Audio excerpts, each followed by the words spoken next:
رتل القرآن ترتیلا، اور پڑھتے رہیے قرآن کو ترتیل کے ساتھ، ٹھہر ٹھہر کر، رک رک کر۔ یہ اصل میں ترتیل ہے کہ جس سے کہ در حقیقت تاثیر جو ہے وہ جذب ہوتی ہے۔ آپ کو معلوم ہے تیز بارش اتنی مفید نہیں ہوتی زراعت کے لیے جتنی کہ ہلکی ہلکی ہلکی ہلکی مسلسل زیادہ دیر تک بارش ہو، اس لیے کہ وہ جذب ہوتی جائے گی، جذب ہوتی جائے گی، جذب ہوتی جائے گی، اور تیز بارش کا ریلا آئے گا اور وہ بہہ جائے گا۔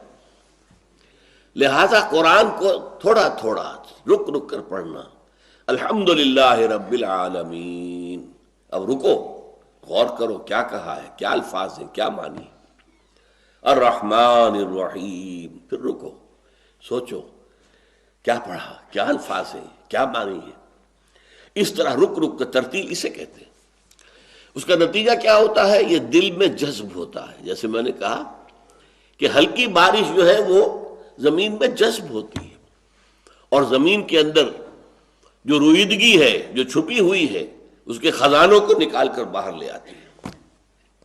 اسی طرح قرآن کا رک رک کر، ٹھہر ٹھہر کر، سمجھ سمجھ کر، کہیں آیت آ گئی ہے عذاب کی تو رک کر اللہ سے، اے اللہ مجھے اس عذاب سے بچائیو، اللہم قنی عذاب النار، اے اللہ مجھے بچائیو اس عذاب سے، یا مجیرو یا مجیرو یا مجیر اجرنا من النار، اے اللہ، اے بچانے والے، اے بچانے والے، اے بچانے والے، ہمیں آگ سے بچا لیجو۔ کہیں جنت کی دعا کا ذکر آ گیا، اللہم ارزقنا جنہ، اے اللہ ہمیں نصیب فرما جنت میں، اللہم ادخلنا فی جنتک، اے اللہ ہمیں اپنی جنت میں۔ یہ ہے رفتہ رفتہ، ساتھ ساتھ وہ کیفیات بھی وارد کرنا اپنے اوپر۔ اس سے پھر اندر وہ قوت ابھرتی ہے روحانی، قلب کی گہرائیوں سے جو چشمے ابلیں گے طاقت کے، استقامت کے، ہمت کے، اس کا آپ اندازہ نہیں کر سکتے۔